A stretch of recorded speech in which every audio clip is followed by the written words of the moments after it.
আলিহি ওয়া সাহবিহি আজমাইন। বাংলাদেশ জামাত ইসলামী ঢাকা মহানগরীর দক্ষিণের উদ্যোগে আয়োজিত আসন্ন পবিত্র মাহে রমজানে দ্রব্যমূল্যের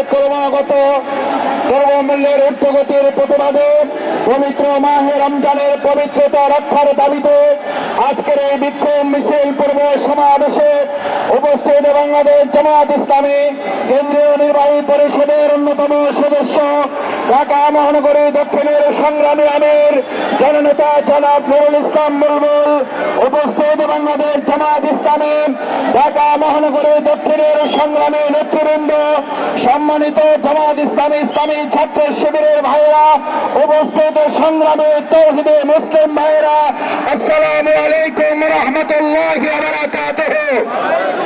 সংগ্রামী ভাই এবং বন্ধুগণ, আপনারা জানেন আলহামদুলিল্লাহ ইতিমধ্যে আল্লাহ তাআলার একান্ত মেহেরবানি আমরা পবিত্র মাহে রমজান আর মাত্র কয়েকদিনের মধ্যে আমাদের সামনে হাজির হবে। আমরা পবিত্র মাহে রমজান পাওয়ার জন্য আল্লাহর দরবারে সবাই শুকরিয়া আদায় করি আলহামদুলিল্লাহ। সম্মানিত ভাই এবং বন্ধুগণ, বাংলাদেশ জামাত ইসলামী অন্যান্য বছরের মতো